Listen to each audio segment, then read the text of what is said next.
A summary of the 8th topic. In the 7th topic, we questioned numerous levels of beings about the resurrection of the dead, but curtailed the discussion because since the replies given by the creatures' names afforded such powerful certainty, they left no need for further questions. Now, in this topic are summarized 100th of the benefits of belief in the hereafter, including those which result in happiness in this world and in the next. The Qur'an of miraculous exposition leaves no need for further explanation concerning the happiness of the hereafter, so we refer the subject to the Qur'an. And leaving the explanations of worldly happiness to the Risale-i Nur, here we shall describe in summary form 3 or 4 out of hundreds of results of belief in the hereafter which look to man's individual life and social life.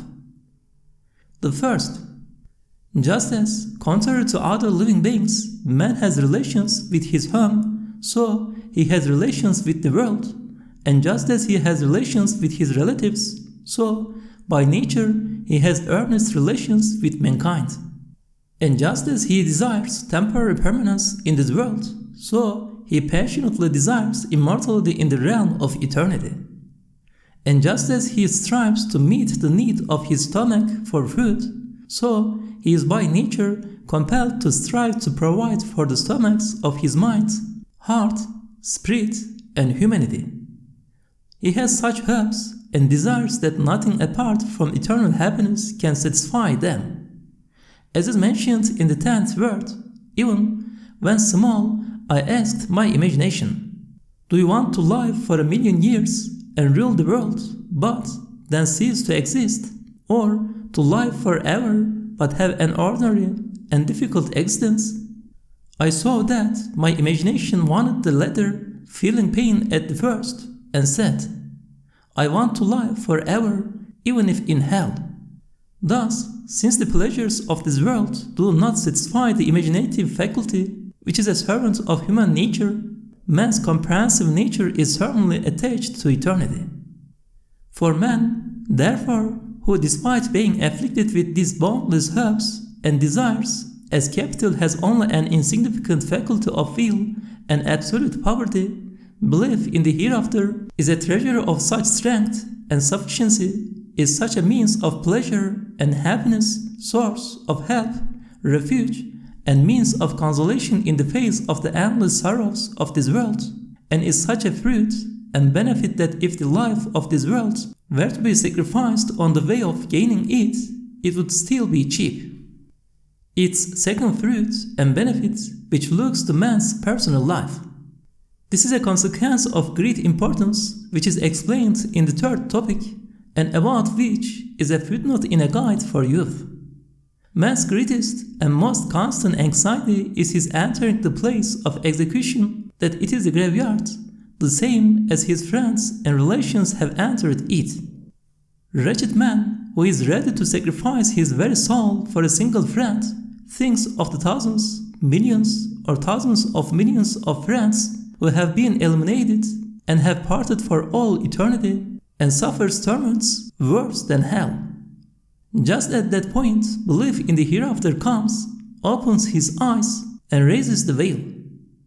It tells him, "Look." He looks with belief, and seeing that those friends have been saved from eternal death and decay, and are awaiting him happily in a luminous world, he receives a pleasure of the spirit that intimates the pleasures of paradise. Sufficing with the explanations and proofs of this consequence in the Risale-i Nur, we cut this short here. A 3rd benefit pertaining to personal life. Man's superiority over other living beings and his high rank are in respect of his elevated qualities, comprehensive abilities, universal worship, and his extensive spheres of existence. However, the virtues he acquires like zeal, love, brotherhood, and humanity are to the extent of the fleeting present, which is squeezed between the past and the future, which are both non-existent and dead and black. For example, he loves and serves his father, brother, wife, nation, and country, whom he formerly did not know, and after parting from them will never see again. He would very rarely be able to achieve complete loyalty and sincerity, and his virtues and perfections would diminish proportionately. Then, just as because of his intelligence, he is about to fall headlong from being the highest of the animals to the lowest and most wretched, belief in the hereafter comes to his assistance. It expands the present, as constricting as the grave, so that it encompasses the past and future and is as broad as the world, and shows the bounds of existence to stretch from pre-eternity to post-eternity. Thinking of his Father being in the realm of bliss and world of spirits, and the fraternity of his brothers continuing to eternity, and knowing that his wife will be a beautiful companion in paradise also, he will love and respect them, be kindly and assist them. He will not exploit the important duties which are for relationships in that broad sphere of life and existence for the worthless matters of this world, with its petty hatreds and interests. His good qualities and attainments will advance to the degree he is successful in being earnestly loyal and truly sincere, and his humanity will increase. Although he does not receive the pleasure from life that a sparrow receives, he becomes the most eminent and happy guest in the universe, superior to all the animals and the best loved and most acceptable servants of the universe's owner. This consequence has also been elucidated with proofs in the Risale-i Nur, so here we suffice with this. A fourth benefit of belief in the hereafter, which looks to man's social life. A summary of this result is set forth in the 9th ray of the Risale-i Nur. It is as follows. Children, which form a quarter of mankind, can live a human existence only through belief in the hereafter and sustain their human capacity. They otherwise live only childish, empty existences, blunting their grievous pains with trifling playthings. For the effect of the constant deaths around them of children like themselves on their sensitive minds and weak hearts, which in the future will nurture far-reaching desires, and their vulnerable spirits make their minds and lives into instruments of torture. But then, through instruction in belief in the hereafter, in place of their anxieties and the playthings behind which they hid, so as not to see those deaths, they feel a joy and expansion and say, "My brother or my friend has died and become a bird in paradise. He is flying around and enjoying himself better than we are. And my mother has died, but she has gone to divine mercy. She will again take me into her embrace in paradise, and I shall see her again." They may live in a state befitting humanity. It is only in belief in the hereafter that the elderly, who form another quarter of mankind, can find consolation in the face of the close extinction of their lives and their entering the soil and their fine and lovable worlds coming to an end. Those kindly, venerable fathers and devoted, tender mothers would otherwise feel such a disturbance of the spirits and tumult of the heart that the world would become a despairing prison for them and life a ghastly torture. But then, belief in the hereafter says to them, "Don't worry. You have an immortal youth, a shining, endless life awaits you. You will be joyfully reunited with the children and relatives you have lost. All your good deeds have been preserved and you will receive your reward." It affords them such solace and joy that were they to experience old age 100 times over all at the same time, it would not cause them despair. 1/3 of mankind is formed by the youth. With their turbulent emotions, the youths are not always able to control their bold intelligences and are overcome by their passions.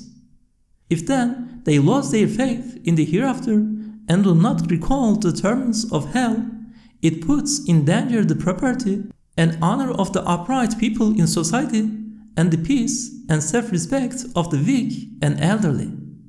One youth may destroy the happiness of a contented home for 1 minute's pleasure, then pay the penalty in prison for 4 or 5 years, degenerating into a wild animal. If belief in the hereafter comes to his assistance, and he swiftly comes to his senses, saying, "It's true, the government informers can't see me, and I can hide from them, but the angels of a glorious monarch who has a prison like hell see me and are recording all my evil deeds. I'm not free and independent, I'm a traveler charged with duties. One day I too will be old and weak." He suddenly starts to feel a sympathy and respect for those he wanted to cruelly assault. This too is explained with proofs in the Risale-i Nur, so deeming that sufficient, we here cut it short. Another important section of mankind are the sick, the oppressed, the disaster-stricken like us, the poor, and the life prisoners.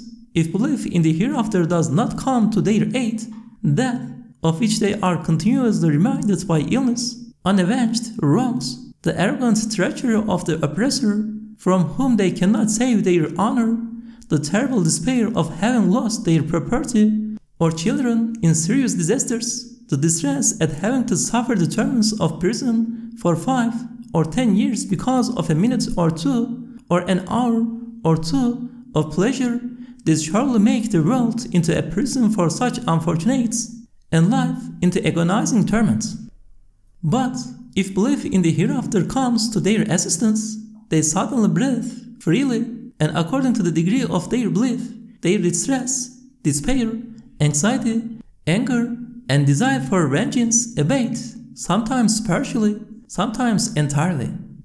I can even say that if belief in the hereafter had not helped me and some of my brothers in this fearsome calamity of our being imprisoned for no reason, to stand it for one day would have been as grievous as death and driven us to resign from life. But only thanks be to God, despite suffering the distress of my brothers, whom I love as much as my life, as well as my own, in addition to the weeping and sorrow of thousands of copies of the Risale-i Nur and my gilded, decorated, valuable books, which I love as much as my eyes, and although I could never stand the slightest insult or to be dominated, I swear that the light and strength of belief in the hereafter afforded me the patience, endurance, solace, and steadfastness. Indeed, it fills me with enthusiasm to gain greater reward in the profitable, instructive exertions of this ordeal, for as I said at the beginning of this treatise, I knew myself to be in a good madrasa or school worthy of the title of Madrasa Yusufiya, School of Joseph. If it were not for the occasional sickness and irritability arising from old age, I would have worked at my lessons even better and with greater ease of mind. However, we have strayed from the subject. I hope it will be forgiven. Also, everyone's home is a small world for him and even a small paradise. If belief in the hereafter is not at the basis of the happiness of that home, the members of the family will suffer anguish and anxiety to the extent of their compassion, love, and attachment. Their paradise will either turn into hell, or it will numb their minds with amusements and dissipation. Like the ostrich, who sees the hunter but can neither fly nor escape, and sticks its head in the sand so as not to be seen, they plunge their heads into heedlessness so that death, decline, and separation do not spot them. They find a way out by temporarily blocking out their feelings in lunatic fashion. Because, for example, the mother trembles constantly at seeing her children, for whom she would sacrifice her soul, exposed to dangers, while the children all the time feel sorrow and fear at being unable to save their father and brother from unceasing calamities. Thus, in the upheavals of this worldly life, the supposedly happy life of the family loses its happiness in many respects, and the relations and closeness in this brief life do not result in true loyalty, heartfelt sincerity, disinterested service, and love. Good character declines proportionately and is even lost. Whereas, if belief in the hereafter enters that home, it illuminates it completely and its members have sincere respect, love, and compassion for each other, are loyal, and disregard each other's faults in the measure not of their relations, closeness, kindness, and love in this brief life, but of their continuation in the realm of the hereafter, in everlasting happiness, and their good character increases accordingly. The happiness of true humanity starts to unfold in that home. Since this is elucidated with proofs in the Risale-i Nur, we cut this short here. Towns are also households for their inhabitants. If belief in the hereafter does not govern among the members of that large family, vices like malice, self-interest, false pretenses, selfishness, artificiality, hypocrisy, bribery, and deception will dominate, displacing sincerity, cordiality, virtue, zeal, self-sacrifice, seeking God's pleasure, and the reward of the hereafter, which are bases of good conduct and morality. Anarchy and savagery will govern under the superficial order and humanity, poisoning the life of the town. The children will become troublemakers, the youth will take to drink, the strong will embark on oppression, and the elderly start to weep. By analogy, the country is a household, and the fatherland, the home of the national family. If belief in the hereafter rules in these broad homes, true respect, earnest compassion, disinterested love, mutual assistance, honest service, and social relations, unhypocritical charity, virtue, modest greatness, and excellence will all start to develop. It says to the children, "Give up messing around, there is paradise to be won," and teaches them self-control through instruction in the Qur'an. It says to the youth, "There is hellfire, give up your drunkenness," and brings them to their senses. It says to the oppressor, "There is severe torment, you will receive a blow," and makes them bow to justice. It says to the elderly, "Awaiting you is everlasting happiness in the hereafter, far greater than all the happiness you have lost here, and immortal youth, try to win them." It turns their tears into laughter. It shows its favorable effects in every group, particular and universal, and illuminates them. Sociologists and moralists who were concerned with the social life of mankind should take special note. If the rest of the thousands of benefits and advantages of belief in the hereafter are compared with the 5 or 6 we have alluded to, it will be understood that it is only belief that is the means of happiness in this world and the next, and in the lives of both. Deeming sufficient the powerful replies to the flimsy doubts concerning bodily resurrection described in the 28th word of the Risale-i Nur, and in others of its treatises, we merely make the following brief indication. The most comprehensive mirror of the divine names lies in corporeality. The richest and most active center of the divine aims in the creation of the universe lies in corporeality. The greatest variety of the multifarious dominical bounties lies in corporeality.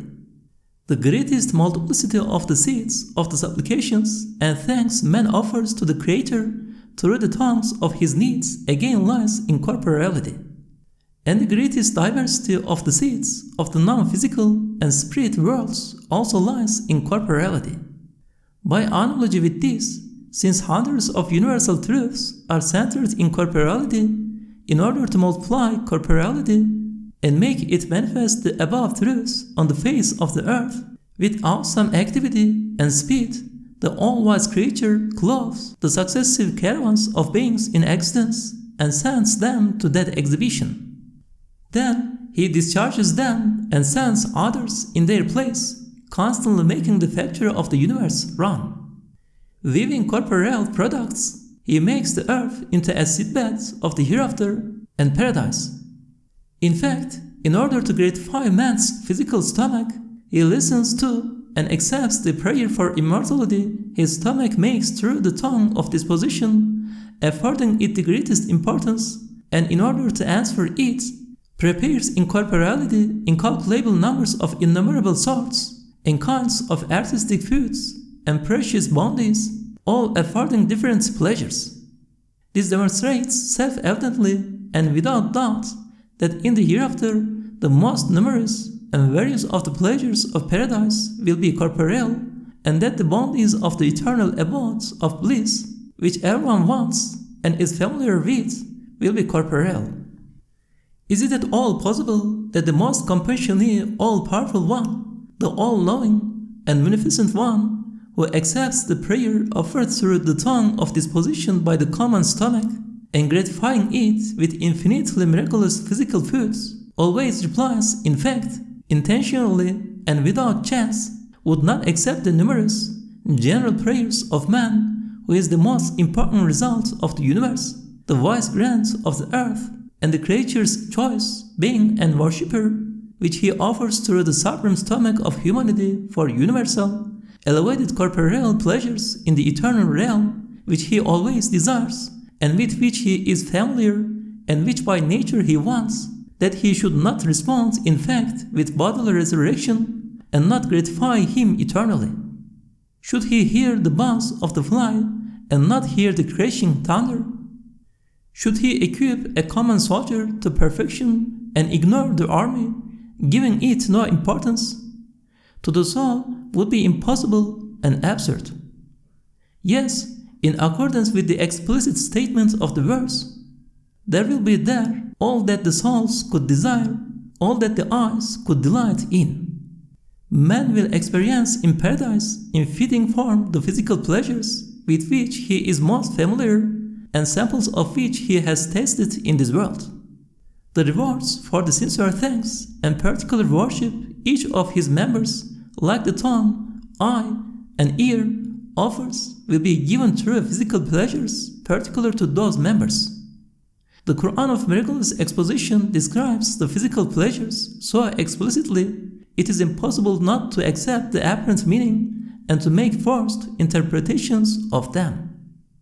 The fruits and results of life in the hereafter, then, show that, just as the reality and needs of the stomach, one of the human members, are decisive evidence for the existence of food, so the reality and perfections of man and his innate needs and desire for eternity, and his abilities and potentialities which demand the above-mentioned consequences and benefits of belief in the hereafter, are certain evidence for the hereafter and paradise and eternal physical pleasures, and they testify to their certain existence.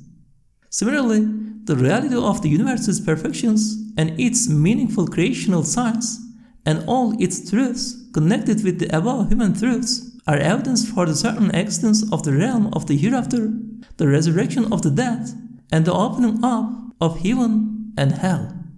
This has been brought so brilliantly in the Risale-i Nur, and particularly in the 10th, 28th, both stations, and 29th words, and the 9th ray, and the supplication of the 3rd ray, that they leave no room for doubt. Referring readers to them, we cut short this long story here. The Qur'anic descriptions of hell are also so clear and explicit they leave no need for further description. Nevertheless, referring to the Risale-i Nur detailed explanation of one or 2 points which dispel one or 2 feeble doubts, we shall set forth a very brief summary. First point: the thought of hell and the fear it induces does not dispel the pleasures of the above fruits of belief, for boundless divine mercy says to the fearful man, "Come to me."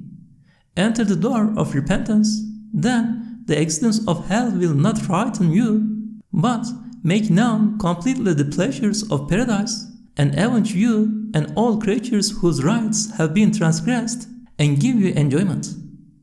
If you are so submerged in misguidance, you cannot extricate yourself. The existence of hell is still immeasurably better than eternal annihilation, and is also a sort of kindness for the disbelievers. For men, and even animals with young, receive pleasure at the pleasure and happiness of their relatives, offspring, and friends, and in one respect are happy. Therefore, O atheists, because of your misguidance, you will either tumble into non-being at your eternal execution, or you will enter hell. As for non-existence, which is absolute evil, since it consists of the annihilation together with yourself of all your relatives, forebears, and descendants whom you love and at whose happiness you are to an extent happy. It causes pain to your spirit, heart, and inner nature severer than 1,000 hells. For if there were no hell, there would be no paradise. By reason of your disbelief, everything falls into non-existence. If you go to hell and remain within the sphere of existence, those you love and your relatives will be happy in paradise, or will be the recipients of compassion in some respects within the spheres of existence. This means you should support the idea of hell existing. To oppose it is to support non-existence, which is to support the elimination of innumerable friends' happiness. Yes, hell is an awesome, majestic, existent land which performs the wise and just function of being the place of incarceration of the glorious sovereign of the sphere of existence, which is pure good. It performs numerous other functions besides that of prison, and fulfills many purposes and carries out many duties connected with the eternal realm. It is also the awe-inspiring habitation of many living creatures like the angels of hell. Second point, there is no contradiction between the existence and ghastly torments of hell and infinite mercy, true justice, and wisdom with its balance and absence of waste. Indeed, mercy, justice, and wisdom require its existence. For to punish a tyrant who tramples the rights of 1,000 innocents, and to kill a savage animal who tears to pieces 100 cowed animals is for the oppressed 1,000-fold mercy within justice. While to pardon the tyrant and leave the savage beast free is for hundreds of wretches 100-fold pitilessness in place of that single act of misplaced mercy. Similarly, the absolute disbeliever is one of those who will enter hell.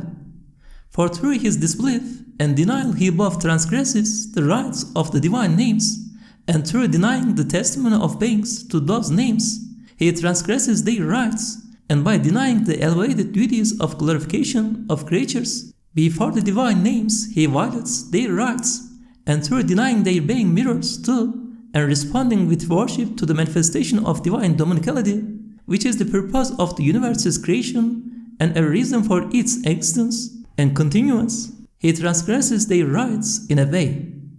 His disbelief is therefore a crime and wrong of such vast proportions it may not be forgiven and deserves the threat of the verse.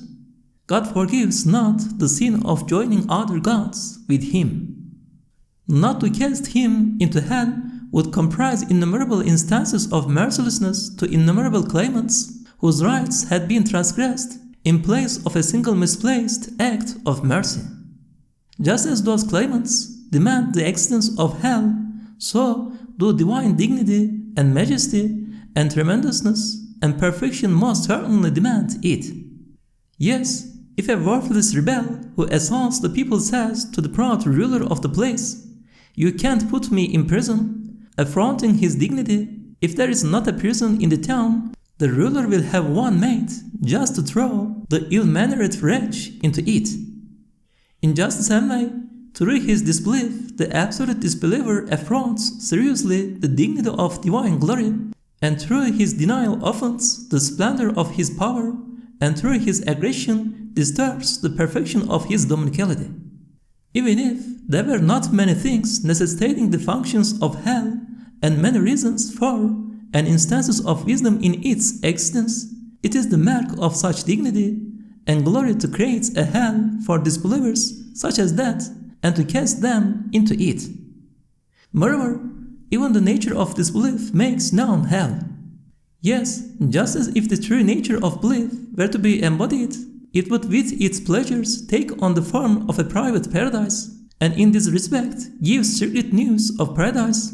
So, as is proved with evidences in the Risale-i Nur, and is also alluded to in the previous topics, disbelief, and especially absolute disbelief, and dissembling, and apostasy are the cause of such dark and awful pains and spiritual torments that if they were to be embodied, they would become a private hell for the apostate and in this way tell of the greater hell in concealed manner.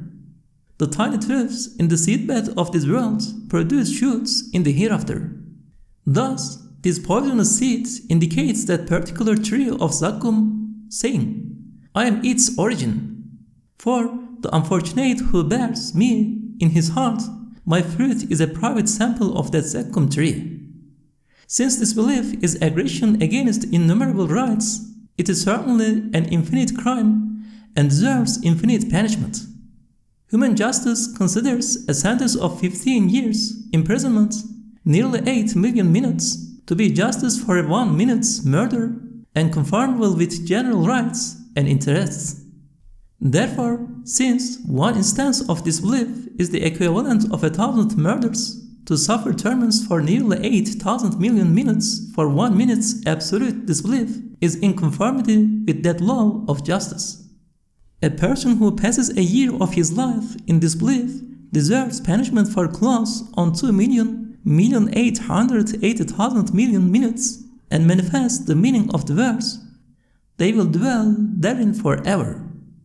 However, the all-wise Qur'an's miraculous descriptions of heaven and hell and the proofs of their existence in the Risale-i Nur, a Qur'anic commentary which proceeds from the Qur'an, leave no need for others.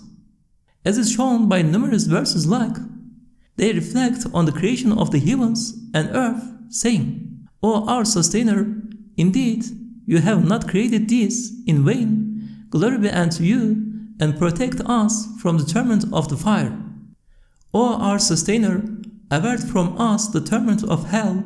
Indeed, its torment is a grievous affliction, and evil it is as a resting place and abode, and indicated by foremost God's noble messenger, peace and blessings be upon him, and all the prophets and people of reality always repeating in their supplications, preserve us from hellfire, deliver us from hellfire, save us from hellfire, which due to their revelations and illuminations for them was certain, the most momentous question facing mankind is to be saved from hell.